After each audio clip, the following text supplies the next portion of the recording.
Hello friends, welcome to our YouTube channel BEd mantras.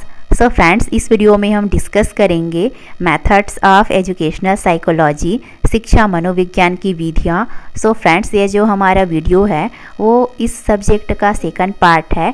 इसके पहले हम लोगों ने एजुकेशन साइकोलॉजी पर वाइडली डिस्कस किया, जिसमें हम लोगों ने इसके पूरे meaning, definition, nature, fields, scope, इन सभी पॉइंट पर वाइडली डिस्कस किया। सो आज की इस वीडियो में हम बेसिकली शिक्षा मनोविज्ञान के अध्ययन की जितने भी विधियां हैं उसको किस प्रकार से क्लासिफिकेशन किया गया है, उसके वर्गीकरण के बारे में अध्ययन करेंगे और उन पर्टिकुलर जो भी शिक्षा मनोविज्ञान की विधि के भाग हैं उनके कितने टाइप्स हैं, इसको भी हम इस वीडियो में वाइडली डिस्कस करेंगे। सो इस प्रकार से अगर इस क्वेश्चन को आपके एग्जाम में शॉर्ट नोट्स में पूछा जाता है तो आप इसे डायरेक्ट भी बता सकते हैं, क्योंकि शिक्षा मनोविज्ञान की अध्ययन विधियां बहुत ही वाइडली टॉपिक है। इस प्रकार से सिर्फ आप इसी पॉइंट बस को बता सकते हैं, और अगर जब इसको लॉन्ग नोट्स में पूछा गया है तो इसको आप शॉर्ट में भी बता सकते हैं। सो इस प्रकार से चलिए फिर शुरू करते हैं। सो फ्रेंड्स, इस वीडियो में आगे बढ़ने से पहले कि शिक्षा मनोविज्ञान की जो भी शिक्षण विधियां हैं उसकी व्युत्पत्ति, मतलब कि उसका विकास किस प्रकार से हुआ, इसके बारे में मैं आप लोग को बताना चाहूँगी। तो 19th सेंचुरी और 20th सेंचुरी को विज्ञान की शताब्दी कहा जाता है।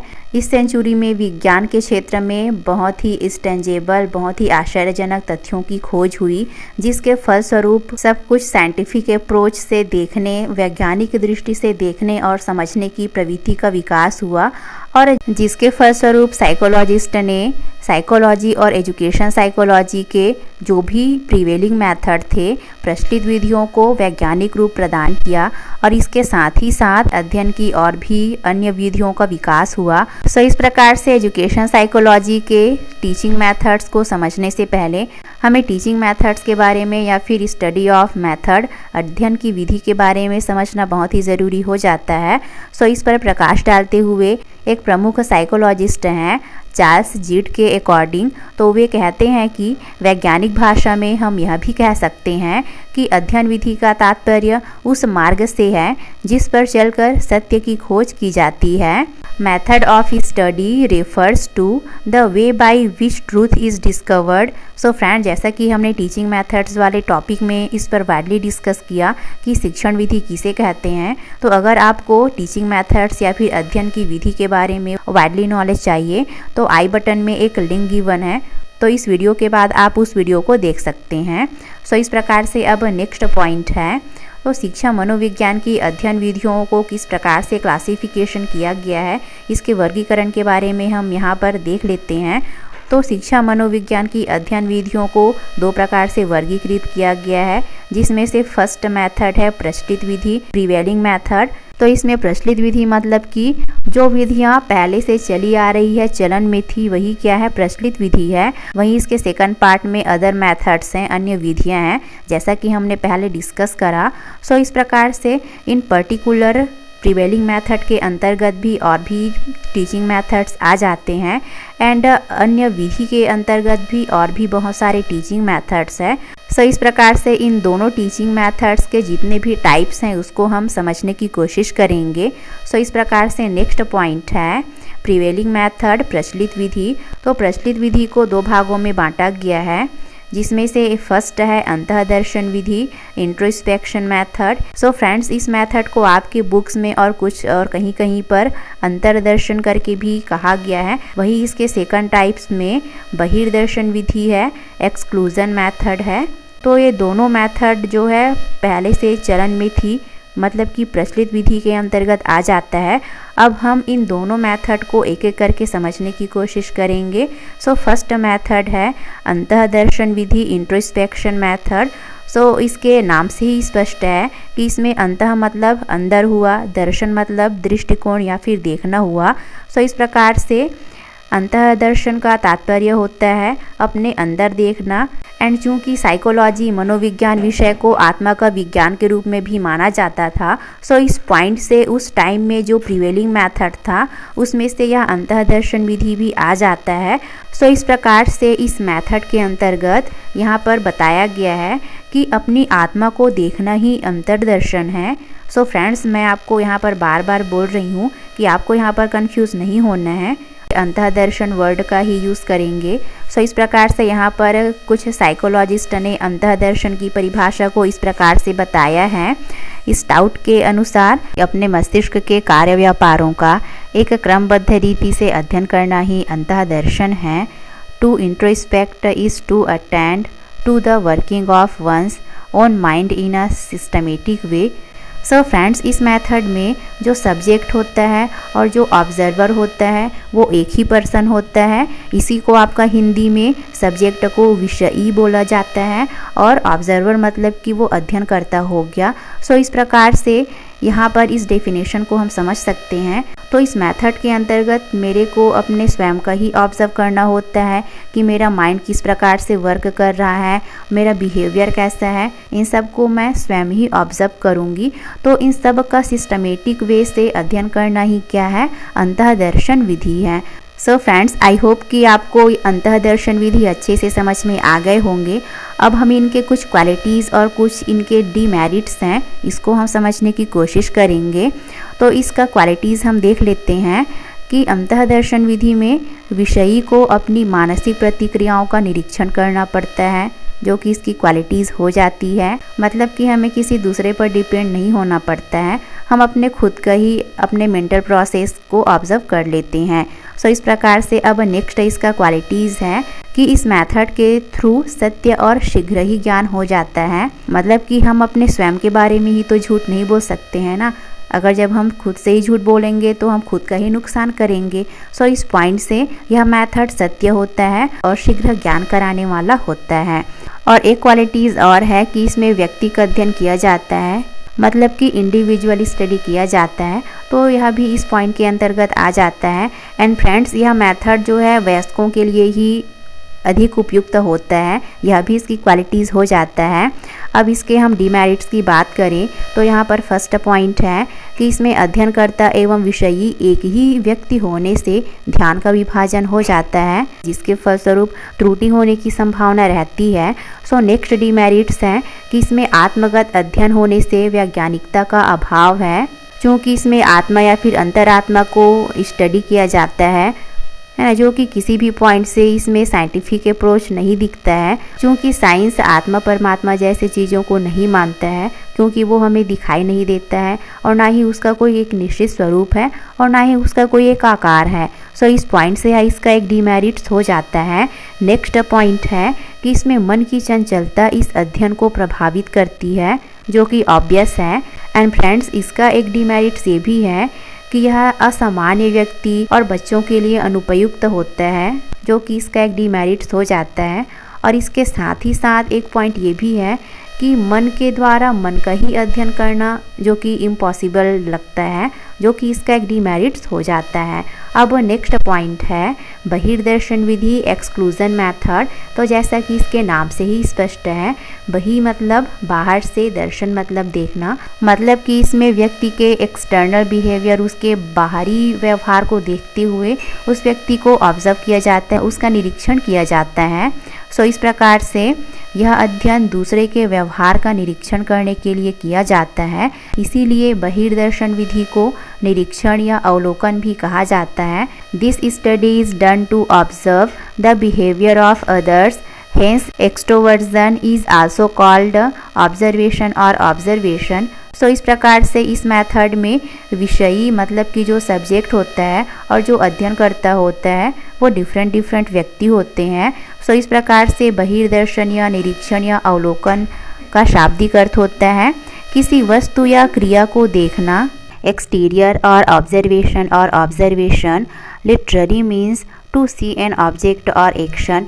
मतलब कि इस मेथड में जो अध्ययन करता होता है वो व्यक्ति के बिहेवियर और उनके क्रियाओं का निरीक्षण अपने पास्ट एक्सपीरियंस के बेसिस पर करता है। इसमें बाह्य रूप से जो कुछ स्पष्ट दिखाई देता है उसका निरीक्षण किया जाता है और उसी के बेसिस पर उसकी मानसिक स्थिति का ज्ञान प्राप्त किया जाता है। सो फ्रेंड्स, इस प्रकार से आई होप कि अब आप अंतःदर्शन और बहिर्दर्शन में अंतर को स्पष्ट कर सकते हैं। सो फ्रेंड्स, इस प्रकार से हमने देखा कि जो इंट्रोस्पेक्शन मेथड होता है अंतःदर्शन विधि में हम अपने ही मेंटल प्रोसेस का अध्ययन करते हैं, मानसिक प्रक्रियाओं का अध्ययन करते हैं, जबकि बहिर्दर्शन विधि में हम दूसरे के मानसिक प्रक्रियाओं का अध्ययन करते हैं। सो इस प्रकार से यह अध्ययन दूसरे के व्यवहार का निरीक्षण करने के लिए किया जाता है, इसलिए बहिर्दर्शन को निरीक्षण या अवलोकन भी कहा जाता है। सो इस प्रकार से आई होप कि आपको यहाँ तक से अच्छे से समझ में आ गए होंगे। अब नेक्स्ट पॉइंट है बहिर्दर्शन विधि का हम प्रॉपर्टीज़ देख लेते हैं। तो यह मेथड वस्तुनिष्ठ है। This method is objective. तो जैसा कि हमने प्रीवियस वीडियो में डिस्कस करा कि किसी भी सब्जेक्ट या टॉपिक को उसके वास्तविक रूप को स्टडी करने पर या फिर उनका निरीक्षण करने पर अध्ययनकर्ता के एटीट्यूड, उनके दृष्टिकोण का कोई इम्पैक्ट नहीं पड़ता है, तो ऐसे निरीक्षण को वस्तुनिष्ठ निरीक्षण कहते हैं। इस प्रकार से इस मेथड में जो ऑब्जेक्टिव रहता है, जो अध्ययनकर्ता होता है, जो ऑब्जर्वर होता है, उनके एटीट्यूड का कोई भी इम्पैक्ट नहीं पड़ता है। यही क्या है, वस्तुनिष्ठ है, जो कि यह बहिर्दर्शन का एक क्वालिटीज़ हो जाता है। अब नेक्स्ट पॉइंट है, तो इसके द्वारा व्यक्ति की क्रियाओं और व्यवहारों का निष्पक्ष अध्ययन किया जा सकता है। Through this and objective study of the actions and behaviours of a person can be done, जो कि ऑब्वियस है। थर्ड क्वालिटीज़ है, इस विधि द्वारा प्राप्त निष्कर्ष यथार्थ तथा विश्वसनीय होते हैं। The conclusions obtained by this method are accurate and reliable. तो जैसा कि हमने विश्वसनीयता को भी प्रीवियस वीडियो में डिस्कस करा कि किसी भी वस्तु या फिर तथ्य को विश्वसनीय होने के लिए उसका वस्तुनिष्ठता का होना बहुत ही ज़रूरी है।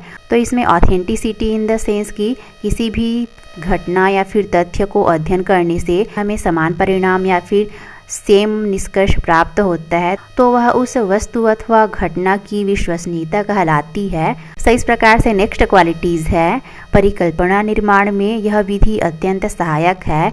This method is very helpful in hypothesis formulation. तो इस मेथड में जो ऑब्जर्वर होता है या फिर जो अध्ययन करने वाला होता है, वो सब्जेक्ट के बिहेवियर या फिर उनका जो पास्ट एक्सपीरियंस रहता है उसके बेसिस पर वह हाइपोथेसिस कर सकता है, वो इमेजिन कर सकता है, जिससे अध्ययनकर्ता को सामने वाले के बारे में नॉलेज, ज्ञान प्राप्त करने में आसानी होता है और वह इजीली सब्जेक्ट के जो भी प्रॉब्लम्स होता है उसका वो सॉल्यूशन कर लेता है।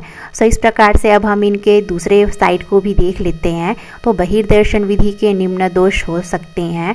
सो फर्स्ट पॉइंट है, यह विधि का प्रयोग प्रशिक्षित एवं अनुभवी व्यक्ति ही कर सकते हैं।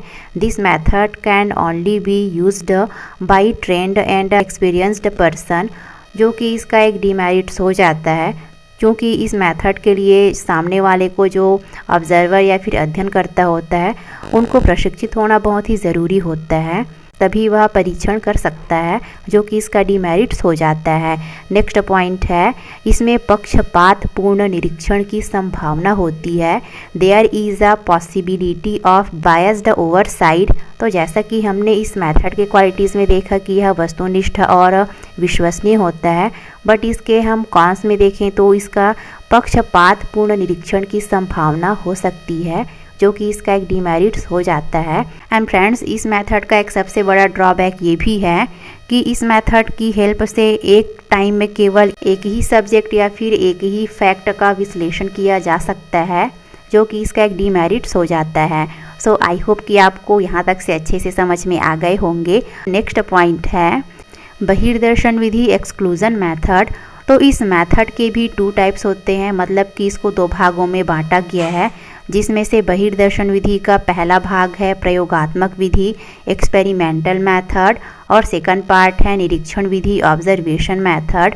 सो फ्रेंड्स, इस प्रयोगात्मक विधि को अन्य विधि के अंतर्गत भी रखा गया है, इस पर भी हम आगे वाइडली डिस्कस करेंगे। सो इस प्रकार से अब नेक्स्ट पॉइंट है एक्सपेरिमेंटल मेथड। चूँकि प्रयोगात्मक विधि एक साइंटिफिक मेथड है और यह साइकोलॉजी की सबसे प्रमुख विधि है। सो इस प्रकार से प्रयोगात्मक विधि से तात्पर्य है पूर्व निर्धारित दशाओं में मानव व्यवहार का अध्ययन करना।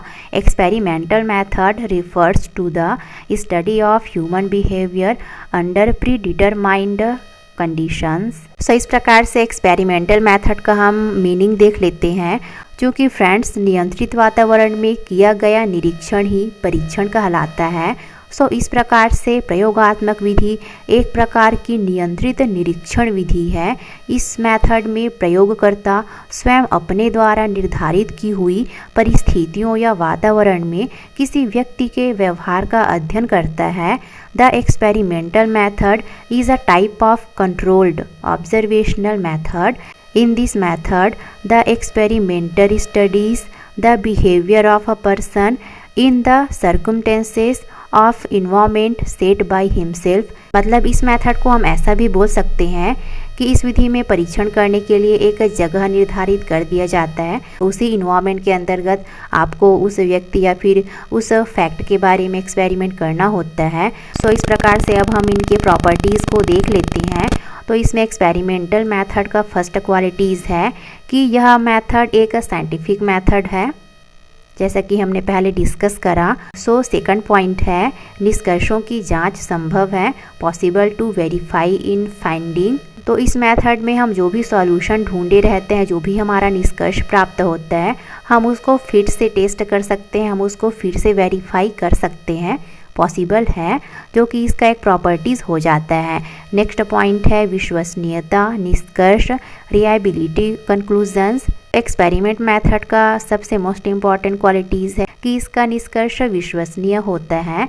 सो नेक्स्ट पॉइंट है शिक्षा संबंधी समस्याओं का समाधान, सॉल्विंग एजुकेशन प्रॉब्लम्स। तो प्रयोगात्मक विधि के माध्यम से एजुकेशन से रिलेटेड जो भी प्रॉब्लम्स होता है उसका आसानी से सॉल्यूशन किया जा सकता है। अब हम इनके दूसरे पहलू, इनके डीमेरिट्स की बात करें तो इसका फर्स्ट डीमेरिट्स है कि एक्सपेरिमेंटल मेथड में प्रयोग में कृत्रिमता स्वाभाविक होता है, artificiality in use in natural. मतलब कि इस मेथड के थ्रू किसी व्यक्ति के बारे में अध्ययन करते टाइम हम हाइपोथेसिस का यूज़ करते हैं, हम इमेजिन करते हैं, जिसकी वजह से इसके एक्सपेरिमेंट में कुछ कृत्रिमता आना स्वाभाविक हो जाता है, जो कि इसकी डीमेरिट्स हो जाती है। सो सेकंड पॉइंट है कृत्रिम परिस्थितियों का नियंत्रण असंभव व अनुचित, control of artificial conditions impossible and inappropriate. And चूँकि हम जब हाइपोथेसिस का यूज़ करते हैं या फिर हम जब इमेजिन करते हैं तो कभी कभी हमारे बनाए हुए हाइपोथेसिस या फिर जो भी आर्टिफिशियल कंडीशंस होता है उसको हम नियंत्रित नहीं कर पाते हैं, वो इम्पॉसिबल हो जाता है और कभी कभी इनएप्रोप्रिएट हो जाता है, अनुचित भी हो जाता है, जिसकी वजह से इसका निष्कर्ष मिस्टेक होने के चांसेस भी रहते हैं। सो आई होप कि आपको ये पॉइंट अच्छे से समझ में आ गए होंगे। आपको बस इस वाले पॉइंट से रिलेट करना है और जो मैं बताई हूँ उसको समझने की कोशिश करनी है। सो इस प्रकार से अब नेक्स्ट पॉइंट है प्रयोज्य का सहयोग प्राप्त करने में कठिनाई, difficulty getting the support of the usable. चूँकि फ्रेंड्स जो सब्जेक्ट होता है उसको हमें एक्सपेरिमेंटल मेथड के थ्रू उनके बारे में हमें ऑब्जर्व करना होता है, तो ऐसे सिचुएशन में हम सब्जेक्ट से हेल्प नहीं ले सकते हैं। तो इसमें प्रयोज्य मतलब कि आपका सब्जेक्ट है, हमें स्वयं से ही पास्ट एक्सपीरियंस के बेसिस पर उनको ऑब्जर्व करना होता है, उनके प्रॉब्लम को सॉल्व करना होता है। सो आई होप कि आपको ये सभी पॉइंट अच्छे से समझ में आ गए होंगे। अब नेक्स्ट पॉइंट है निरीक्षण विधि, ऑब्जर्वेशन मेथड। तो इसमें निरीक्षण का अर्थ होता है ध्यानपूर्वक देखना।